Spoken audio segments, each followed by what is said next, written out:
Kyrie Irving traded from the Cleveland Cavaliers to the Boston Celtics in pursuit of being the leader of his own squad. Thunder's a trade CP3, a Rockets traded call to Oklahoma City in exchange for All-Star Russell Westbrook. The blockbuster trade, the Knicks are sending Kristaps Porzingis to the Mavericks in a 7-player deal, joining Porzingis.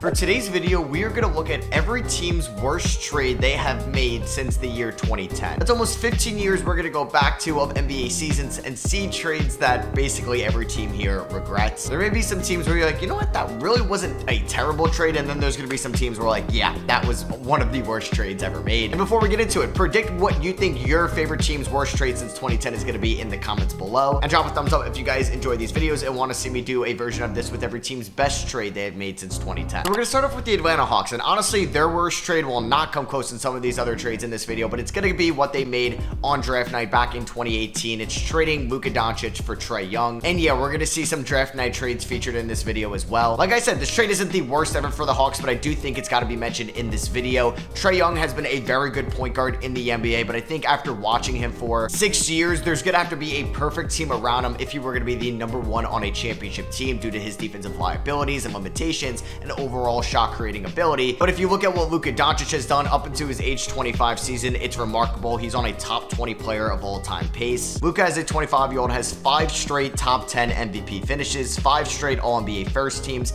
and All-Star appearances. He was the Rookie of the Year from the 2018 draft class, and he's already got a scoring title, a Western Conference Finals MVP, and an NBA Finals appearance as a 25-year-old. And I'd like to think the Atlanta Hawks, no matter how much they love Trae Young, would like this one back. For the Boston Celtics, you could mention the Desmond Bane draft night trade back in 2020, but I'm going to talk about their end of the Kyrie Irving trade. I remember making videos back then in the summer of 2018 when I thought that when this trade went down, Boston ended up getting Gordon Hayward in free agency. They traded for Kyrie Irving. They already had Al Horford, Jaylen Brown, Jason Tatum, and still some draft capital in the wings from the Grizzlies and the Kings. This was the best team in the future by far. And they gave up Jay Crowder, Isaiah Thomas, Ante Zizic, and a future first-round pick, which ended up being Colin Sexton, for 2 years of Kyrie Irving. The first year with Kyrie, he appeared in 60 games before having a season-ending injury. The Celtics did make it to the conference finals, but Kyrie Irving was out throughout the whole playoffs, and then he was a little bit more healthy in year 2 of this Celtics trade. He appeared in 67 games in his age 26 season. They did beat the Pacers in round number 1, but lost to the Bucks in round number 2, and in the beginning of that season in 2019, Kyrie pretty much kind of hinted that he was going to re-sign with the Boston Celtics. That didn't happen. He signed with the Brooklyn Nets in the 2019 free agency period, and Kyrie ended up being one of the more hated athletes in Boston Celtics recent history. But Celtics fans, to make you feel a little bit better for the Brooklyn Nets, we are going to talk about obviously the Kevin Garnett and Paul Pierce trade. This trade sent Paul Pierce, Jason Terry, DJ White, a 2017 first-round pick, which ended up being Kyle Kuzma, and a 2017 second-round pick, which ended up being Sasha Vezenkov, to the Brooklyn Nets for Keith Bogans, Marshawn Brooks, Chris Humphries, Chris Joseph, Gerald Wallace, but more notably, a 2014 first-round pick ended up being James Young, a 2016 first-round pick ended up being Jaylen Brown, and a 2017 first-round pick, which Boston used to trade down to number 3 to get Jason Tatum. And oh yeah, a 2018 first-round pick as well, which ended up being Colin Sexton, that Boston used to get Kyrie Irving in the 2017 offseason. Yeah, for Brooklyn, this is obviously one of the worst trades in NBA history. You can make an argument it is the worst trade in NBA history. Brooklyn had some mediocre seasons with Kevin Garnett and Paul Pierce, and then had to enter into some dark days of their franchise where they had to watch their division rival in the Boston Celtics take Jaylen Brown, take Jason Tatum, take Kyrie Irving from them with their draft picks and their trade assets. So that definitely hurt, but shout out to Sean Marks with one of the greatest rebuilds of all time, just how bad that Nets team was in the mid-2010s, and then getting D'Lo, LeVert, Jared Allen, Dinwiddie, and turning them into Harden, KD, and Kyrie. I'll never top the KG and Paul Pierce trade for the Nets, but I do want to make an honorable mention for them, and that was trading for Gerald Wallace from the Portland Trailblazers in exchange for Mehmet Okur, Sean Williams, and a 2012 first-round pick, which ended up being Damian Lillard. For the Charlotte Hornets, it was just an easy move not to make, and they did it anyway. They had the 11th overall pick during the 2018 draft. A stud defensive guard from Kentucky was still on the board to pair up in the backcourt with Kemba Walker or be the successor to him in Shai Gilgeous-Alexander. And the Hornets technically drafted him with the 11th overall pick, but then traded him to the LA Clippers in exchange for Miles Bridges, a 2020 second-round pick, which ended up being Vernon Carey, and a 2021 second, which ended up being Scotty Lewis. And yeah, Charlotte ended up choosing Miles Bridges over Shai Gilgeous-Alexander. That just does not age well. Yeah, there's been a couple 2018 draft night trades that haven't worked out. The Chicago Bulls made a really bad trade on draft night in 2014, giving up a lot for Doug McDermott, but they topped that trade 7 years later when at the 2021 trade deadline, they ended up trading for Nikola Vucevic and gave up Wendell Carter Jr., who you can make an argument just a year later was better than Nikola Vucevic. They also gave up Otto Porter to make the money work, a 2021 first round pick, which ended up being Franz Wagner, and a 2023 first round pick that ended up being Jett Howard. Yeah, Chicago would have liked to have this one back. That 2021 season was a mess for Chicago. They had a lot of players missing time due to COVID. They also got Alfred Camino in this trade as well. But yeah, this trade did not work out for Chicago. You could probably say in 2024 that Wendell Carter Jr. is a lot better than Nikola Vucevic. He's younger and he's cheaper, and Orlando ended up with a franchise building block in Franz Wagner, and Jett Howard could still be a really good rotational piece as well. This trade has not aged well at all for Chicago. So weirdly enough, I'm gonna have the Kyrie Irving to the Boston Celtics trade mentioned twice in this video, and that's gonna come in here for the Cavs selection for this video. I mean, for Boston's side before, they gave up a decent amount for Kyrie Irving and it just didn't work out there whatsoever, but I'd rather have that side than what the Cavs ended up having to gut here. So they were basically just a year away from winning the NBA title in 2016. They had a disappointing exit in 2017. Kyrie Irving wanted to have his own team, and that ended up being Boston. But the return that they got for Kyrie Irving was kind of abysmal. The headliner was Isaiah Thomas, who was coming off an elite 2017 season for the Boston Celtics. He finished 5th in MVP voting. He averaged 29 points, shot 46% from the field, 38% from 3, and 91% from the line. He was an all-star. He was on All-NBA second team and helped the Boston Celtics go to the conference finals, in which they got blown out by the Cleveland Cavaliers. But Danny Ainge of the Celtics, the general manager, sold high on Isaiah Thomas at the right time, and he was immediately injured in Cleveland. He only appeared in 15 games before getting traded at the 2018 trade deadline to the Los Angeles Lakers. Jay Crowder, like Isaiah Thomas, was also flipped a couple months later at the deadline. Ante Zizic rarely played any minutes for them in the first year in 2018 and played for them when they were really bad in 2019. And yeah, that first round pick ended up being Colin Sexton, which was a good pick looking back on it, and they helped use that pick to leverage for Donovan Mitchell in the 2022 offseason. But what Kyrie Irving meant to Cleveland, being the second best player on that title team in 2016, being a homegrown player, they just did not get a good enough return for him, in my opinion. For the Dallas Mavericks, it's kind of 3 trades that I have right now that you Mavericks fans can let me know in the comments which one you think is the worst out of the 3. 2 of them involve the same player, but the first one I'm going to talk about is them trading for Rajon Rondo back at the 2014 trade deadline. Dallas just did a horrible job trying to build up another championship team after their 2011 title victory, and they just really couldn't build a competitive roster around Dirk Nowitzki. So they tried trading for one of the better point guards in the NBA in 2014, at least one of the better passing point guards. They traded away Jay Crowder, Jameer Nelson, Brandon Wright, and a future first round pick in exchange for Rajon Rondo, who only appeared in 45 games for the Mavericks in that 2015 season, and they ended up being a first round exit to the James Harden Houston Rockets in 5 games. Luckily, that future first round pick ended up being Gershon Yabusele, so it really wasn't like they gave up too much in value. And the next 2 trades involve, like I said, the same player. It's going to be involving Kristaps Porzingis. You could talk about them trading for Kristaps Porzingis back in the 2019 season at the trade deadline. I mean, at the time, it looked like a fleece job for the Dallas Mavericks, and I don't really think this trade has aged well for either team. Kristaps Porzingis was traded with Trey Burke, Tim Hardaway Jr., and Courtney Lee to the Dallas Mavericks in exchange for DeAndre Jordan, Wesley Matthews, Dennis Smith Jr., a 2021 first round pick, which ended up being traded around. Technically, the pick was Keon Johnson, but the Knicks used that to get Quentin Grimes, and a 2024 first round pick, which ended up being Keyshawn George. That was also traded with the Knicks, and they ended up getting 5 second rounders. So I mean, the Mavericks taking on Tim Hardaway Jr. alone, maybe this makes this a massive L for the Mavericks, but I feel like this Kristaps trade really didn't live up to the hype. And then 3 years later at the 2022 trade deadline, they traded Kristaps Porzingis and a second round pick to the Washington Wizards for Davis Bertans and Spencer Dinwiddie. Now you could look at the silver lining here. The Dallas Mavericks did go to the conference finals with Dinwiddie and Bertans, but when you look at what Kristaps did in Washington a year later and Boston this past season, it's hard to think they got a good enough return for KP at the 2022 trade deadline. So Mavericks fans, let me know in the comments, the Rondo trade, the first KP trade, or trading KP away in 2022, what is the worst Mavericks trade since 2010? The NBA season is over, but that does not stop your ability to play fantasy sports on all things basketball. Either it's the WNBA, Summer League, or the Olympics, playing fantasy sports at the best place possible, Underdog Fantasy is here for the summer. You guys have probably heard of Underdog Fantasy by now, and I have raved to you guys before about their Pick'em game mode. It is my favorite way to play fantasy sports. You pick either your favorite players will have a higher or lower in a certain statistic. You can win up to 100 times your money in a single night. And like I said, it's going to be available throughout the Summer Olympics. How cool is that? The WNBA season, you know you want to get involved with Caitlin Clark taking the league over by storm, as well as my my favorite thing of the summer as well with the NBA Summer League, with all the younger prospects playing in Vegas. And you can use my code SROS, S-R-O-S,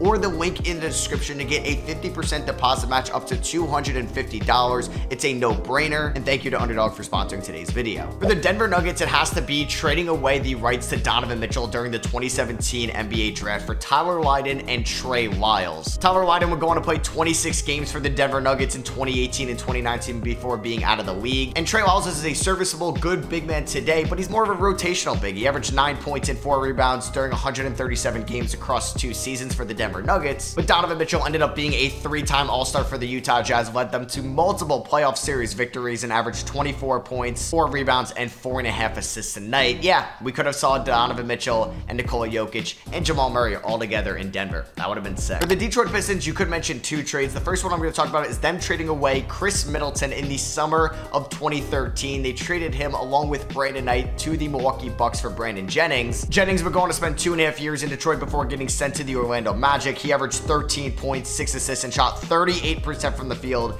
and 34% from 3. While since Chris Middleton got traded to the Milwaukee Bucks back in 2013, he spent 11 years with them and has averaged 17 points, 5 rebounds, 4 assists, has shot 46% from the field, 39% from 3, and was the 3rd best player on a championship team back in 2021 with the Milwaukee Bucks. And the second trade you could talk about is what they did back at the 2018 trade deadline. It was a head scratcher at the time, and it didn't age well whatsoever. They traded away Tobias Harris, Avery Bradley, Boban Marjanovic, and a future 1st and 2nd round pick to the LA Clippers in exchange for Bryce Johnson, Willie Reed, and Blake Griffin. This trade did not really make a lot of sense at the time. It ended up getting them 1 playoff appearance in 2019, which was great. Blake Griffin was phenomenal for that team, but it went nowhere after that. And the Clippers were able to flip Tobias Harris to the Philadelphia 76ers for more draft capital and still make the playoffs in 2019. And then the offseason prior, they used that 1st round pick, which ended up being Miles Bridges, to trade for Shai Gilgeous-Alexander, which headlined a Paul George trade. And don't worry, we're going to get to that trade eventually. For the Golden State Warriors, they ended up trading away a top 20 protected 1st round pick and a future 2nd rounder to the Oklahoma City Thunder in the offseason of 2020 for Kelly Oubre Jr. And you might be like, Matt, why was that such a bad trade? Teams trade top 20 protected picks all the time for good rotational players. Well, the Warriors were so far into the luxury tax that they had to pay Kelly Oubre's $14 million salary to him, but it also costed them $82.5 million in tax money. So they basically spent almost $100 million out of their own pockets for Kelly Oubre, who put up 15 points and shot 43% from the field, 31% from 3, and 69% from the line. He was very inefficient for Golden State, and they didn't even make the playoffs in the 2021 season. And that 1st round pick didn't end up conveying to Oklahoma City, but they ended up getting 2 seconds. One of those ended up being Aaron Wiggins. The other one ended up being Miles McBride that got traded to the New York Knicks. For the Houston Rockets, this was also a head scratcher. In the 2019 offseason, they thought they had to break up their core of James Harden and Chris Paul, and they did so by trading away Chris Paul to the Oklahoma City Thunder for Russell Westbrook. And at the time, I thought Chris Paul was better than Russell Westbrook, and Houston still attached 2 1st round picks to Oklahoma City in that deal. They ended up getting a 2024 protected 1st and a 2026 protected 1st. Obviously, we haven't seen that 2026 one yet, but OKC just used that 1st on Nikola Topic. And Russell Westbrook only spent 1 year in Houston. It was the 2020 season. They did end up beating the Oklahoma City Thunder in 7 games of round number 1 at the bubble, but they ended up losing in 5 games to the Lakers in round number 2. And Chris Paul finished 7th in MVP voting in the 2020 season, was a great mentor for Shai Gilgeous-Alexander in his 1st year in Oklahoma City. They ended up making the playoffs, like I said, even though they lost in round number 1. They were able to trade Chris Paul in the 2020 offseason for even more draft capital. I just think this is a really bad trade for the Rockets, especially if Nikola Topic turns into a really good player and whatever that 2026 1st may be. The Indiana Pacers really fumbled a chance to have one of the greatest 2-way forward duos of all time. They drafted Paul George in the 1st round in 2010, and they had a golden opportunity to draft Kawhi Leonard with the 15th overall pick in the 2011 draft. They did that, but then traded him away on draft night to the San Antonio Spurs with Davis Bertans for George Hill. Yeah, what could have been. And George Hill was a good player for the Indiana Pacers. He spent 5 years there and was the starting point guard on those Pacers teams that rivaled the Miami Heatles in the early 2010s. But Kawhi Leonard was obviously a completely different player in San Antonio. And like I said, we could have saw Kawhi Leonard, who was a multiple-time Defensive Player of the Year, multiple-time All-Star, a 2014 Finals MVP, pair up with Paul George in Indiana, and that could have been one of the coolest 2-man wing duos of all time. Now that Paul George has officially left the LA Clippers and is signed with the Philadelphia 76ers, here in the 2024 offseason, we have to say that the Paul George to the Clippers trade is their worst one since 2010. The Clippers acquired Paul George in exchange for Danilo Gallinari, Shai Gilgeous-Alexander, who's a better player than Paul George and has been over the last 2 seasons, a first-rounder in 2021, which ended up being Trey Mann, a 2022 first-rounder, which ended up being Jalen Williams, a 2023 first-rounder, which ended up being Jaime Jaquez in a different trade, a 2024 first-rounder, which ended up being Dylan Jones, and there's still a 2025 first-rounder and a 2026 first-rounder that still need to be decided, and those picks could end up being top 10. Who knows where the Clippers are currently going right now? And for the Clippers, they ended up blowing a 3-1 lead in the bubble during the 2020 playoffs in Paul George's first year there. In 2021, they ended up making it to the conference finals, but Kawhi Leonard was hurt and they did lose to the Phoenix Suns. In 2022, they didn't make the playoffs at all. In 2023, they were first-round exits to the Phoenix Suns, and in 2024, first-round exits to the Dallas Mavericks. So they gave up all of this for one conference finals appearance, and this could go down as one of the worst trades of the 21st century. But sorry, Clippers fans, I also wanted to give an honorable mention, a trade they made at the 2011 trade deadline. They acquired Mo Williams from the Cleveland Cavaliers as well as Jamario Moon in exchange for Baron Davis and a 2011 first-round pick. Mo Williams was a fine point guard in Los Angeles, but this trade did not age well. That pick in the 2011 draft lottery ended up going up to the #1 overall pick, and the Cleveland Cavaliers used it on Kyrie Irving. Yeah, that just wasn't a good one whatsoever. For the LA Lakers, you could talk about the Dwight Howard trade they made in the early 2010s, but I do think the Russell Westbrook trade was a little bit worse. A trade they made in the 2021 offseason, they completely panicked. They won the NBA Finals in 2020 and then lost in round #1 to the Suns in 2021, and they were banged up. Anthony Davis was hurt in that series, and they wanted to get another star on that team, so they traded away vital role players like Kyle Kuzma, Montrezl Harrell, Kentavious Caldwell-Pope, also threw in another first-rounder. This ended up being stretched out to a 5-team trade for Russell Westbrook, who spent a year and a half for the LA Lakers. They didn't make the playoffs in the 2022 season, and they had to trade him away by attaching future first-round pick to get off of his contract to the Utah Jazz. This trade was a big L for the Lakers. I actually think the Memphis Grizzlies don't have the worst trade history since 2010, so this one is not going to be on the magnitude of some of these other poor trades mentioned in this video. It's a trade they made with the New Orleans Pelicans in the 2021 offseason. It ended up being a 3-team trade involving the Charlotte Hornets, but basically they traded away Jonas Valanciunas and the 17th overall pick in the 2021 NBA draft in exchange for Steven Adams, Eric Bledsoe, Jared Butler, and a future second.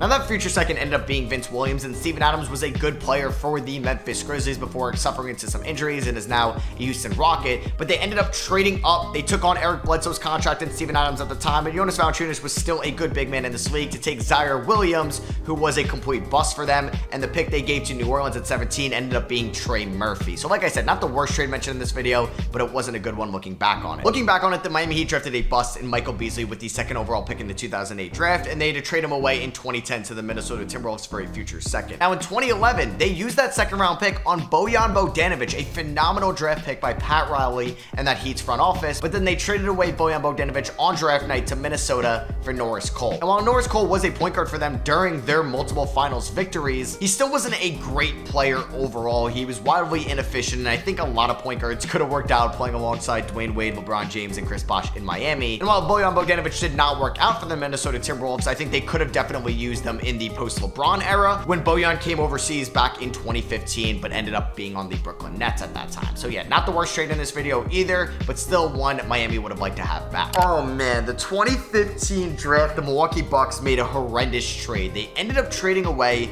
a future first-round pick in 2017, which ended up being OG Anunoby and Norman Powell to the Toronto Raptors for Greivis Vasquez. This is generally one of the worst trades mentioned in this video. Obviously, it wasn't like a superstar level trade, but Greivis Vasquez spent 1 year in Milwaukee in 2016. He averaged 5.5 points, 4 assists, and shot 32% from the field and 24% from 3 across 23 games. While Norman Powell has really blossomed into a really good scoring shooting guard. Over the course of his career, he has averaged 12 points, 2.5 rebounds, and has shot 47% from the field, 40% from 3, and 83% from the line. And oh yeah, that future first-round pick they gave up, like I said, was OG Anunoby, who's one of the best defenders in the NBA and just got a massive $200 million deal here in the 2024 offseason. Imagine we got to see Giannis Antetokounmpo and OG Anunoby Anunoby defending together. That would have been insane. So for the Minnesota Timberwolves, you could talk about the Jimmy Butler trade, but at least they were able to flip Robert Covington for Jared Vanderbilt, Juancho Hernan-Gomez, and Malik Beasley. So I'm going to mention the trade they made at the 2020 trade deadline, and that involved Andrew Wiggins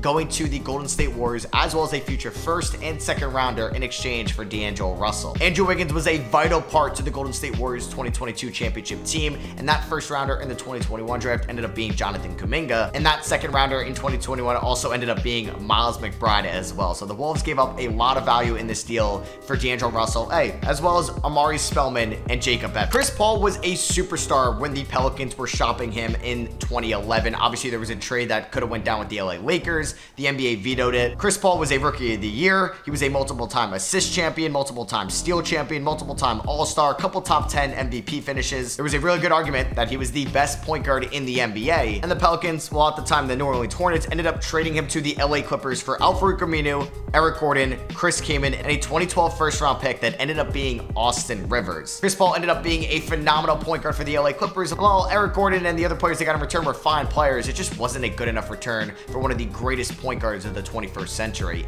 basically before his prime. There's been a lot of WTF trades in this video, like what were you doing? And that pretty much is going to be a great example right here with the New York Knicks and a trade they made in the 2013 offseason, trading away Marcus Camby, Steve Novak, Quentin Richardson, a future second rounder, and a future first round pick for Andrea Bargnani. Bargnani was a good player for the Toronto Raptors, but he was past his prime when he came over to the New York Knicks. He spent 2 years in New York, a total of 71 games across 2 seasons, averaging 14 points, 5 rebounds, and shot 44% from the field and 30% from 3, and was nowhere near what he was during his Toronto Raptors days. And one of those first round picks in 2016 ended up being Jakob Poeltl, a pretty good player. This next trade really wasn't the Thunder's fault. They didn't know the salary cap was going to go up, but I have to mention it, and that's them trading away James Harden to the Houston Rockets during the 2012 offseason. They traded away James Harden with Cole Aldrich, Daquan Cook, and Wazar Hayward to the Houston Rockets for Jeremy Lamb, Kevin Martin, a 2013 first round pick, which ended up being Steven Adams,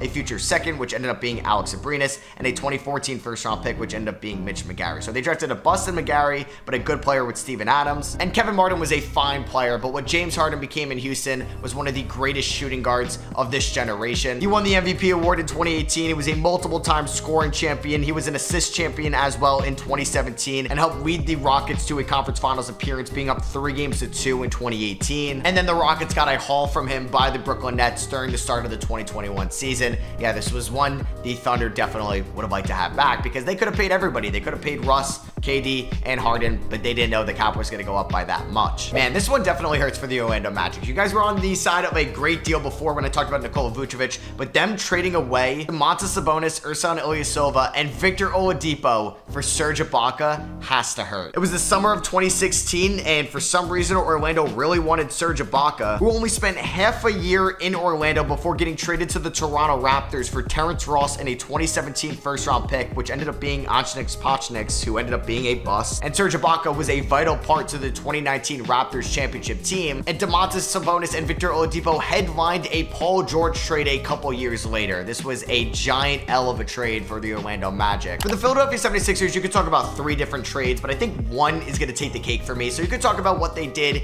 being involved in the Dwight Howard 4-team trade, trading away Nikola Vucevic and Andre Iguodala for Andrew Bynum, who never played a single game for them. Yeah, that was a terrible trade. But they ended up getting Dario Saric in that trade with a future first-round pick as well, so I wasn't going to include that trade. You could talk about them trading away a future first-round pick from the Sacramento Kings, which ended up being Romeo Langford, and the 3rd overall pick, which ended up being Jason Tatum for Markelle Fultz, but Fultz had his injuries. I'm not going to mention that one. I'm going to talk about this one, which I think everybody agreed was a bad deal at the time and aged horribly. It's them trading away the rights of Mikal Bridges, who they took with the 10th overall pick on the night of the 2018 NBA draft. The Villanova kid, the Philly kid, his mom worked for the 76ers and would have been a beautiful complimentary piece to Ben Simmons and Joel Embiid, and they still could have made a trade for Jimmy Butler and Tobias Harris that year in exchange for Zaire Smith. Yeah, a player that played a total of 13 games for the 76ers, was a bust, mainly due to injuries, and they did get a first-round pick in that trade. They used that in the Tobias Harris deal. They definitely could have used another first to also get Tobias Harris if they really wanted to, while Mikal Bridges turned into one of the best two-way wings in the NBA. It was a vital part for the Phoenix Suns Western Conference Finals team in 2021, and just would have been a perfect fit around Simmons and Embiid in Philadelphia. For the Phoenix Suns, you could talk about the Isaiah Thomas trade, you could talk about the DeAnthony Melton trade, but I'm going to talk about a trade they made a year ago in the 2023 offseason, them trading for Bradley Beal. It ended up being a 3-team trade, and they didn't really have to give up too much draft capital. It did include some first-round swaps, some second-round swaps, which are going to come back and possibly bite the Phoenix Suns if they are a bad team in 2028 or 2030. These are picks that could be valuable down the line when Kevin Durant is probably going to be out of the league. Bradley Beal is not going to be what he is right now, and who knows if Devin Booker is going to be on the Phoenix Suns. They gave up a haul for Kevin Durant during the 2023 trade deadline, and they desperately wanted to have a big three, but Bradley Beal didn't make a lot of sense. They didn't need somebody like Bradley Beal. They need guys that could defend, get rebounds, knock down threes consistently as a complementary piece, maybe being a passing first point guard, but they got Bradley Beal, who just does what Kevin Durant and Devin Booker do on an inferior level. And Bradley Beal also has one of the worst contracts in the league because he was on a supermax and has a no trade clause.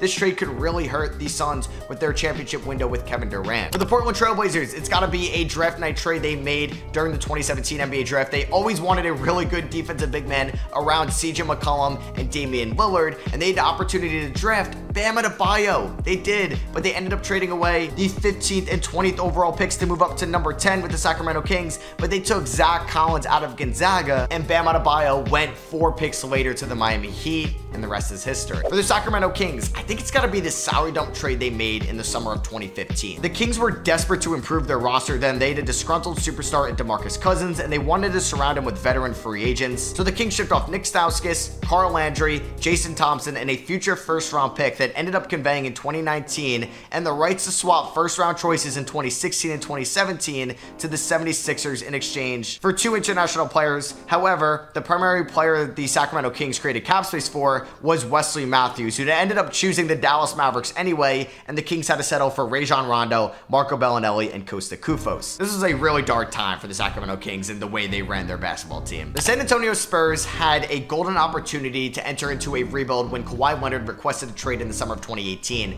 I don't think they got good enough value for him. Now, Kawhi Leonard was entering the last year of his deal, and he was coming off a major injury with the San Antonio Spurs. But I just think they could have gotten a lot more for him, and they settled on trading him along with Danny Green, a really good veteran 3-and-D player, to the Toronto Raptors for DeMar DeRozan, Jakob Poeltl, and a 2019 first-round pick, which ended up being Keldon Johnson. The Spurs did a great job selecting him, but they could have maybe rerouted DeMar DeRozan. I just thought Kawhi Leonard being a top 5 player in the NBA at the time and cemented that by winning the NBA Finals in 2019 with the Raptors could have netted them more future first-round picks or maybe better young players. In 2015, the Toronto Raptors signed DeMar Carroll to a big contract over the course of 4 seasons, but 2 years into that deal, they pulled the plug, and in the summer of 2017, they'd attach a first-round pick along with DeMar Carroll to the Brooklyn Nets for Justin Hamilton. It's just going to go back to the bad contract signing and then having to attach a first-round pick, which ended up being Zan Musa, so it wasn't the end of the world, but just that wasn't a great move for the Raptors over the course of the DeMar Carroll era there. I feel like the Jazz haven't made a lot of bad trades since 2010, but one they definitely would like to have back was during the draft in 2017, and they traded away Josh Hart along with Thomas Bryant to the LA Lakers for UNC big man Tony Bradley. Bradley would go on to spend 3 years in Utah, and over the course of 70 games across 3 years, he averaged 4 points and 4 rebounds, while Josh Hart has been a really good role player throughout the course of his career and was a vital piece in the Anthony Davis trade back in 2019. For the Wizards, I kind of had a hard time coming up with some deals, but they did fumble a chance to add a nice big man to John Wall and Bradley Beal during the 2017 draft, like what happened with the Portland Trail Blazers, but this trade came back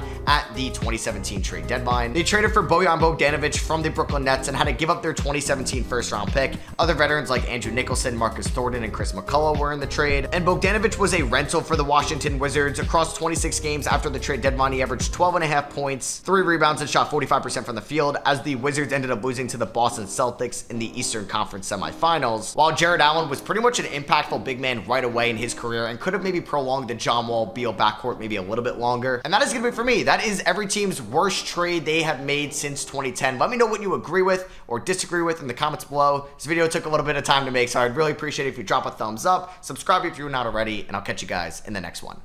Peace.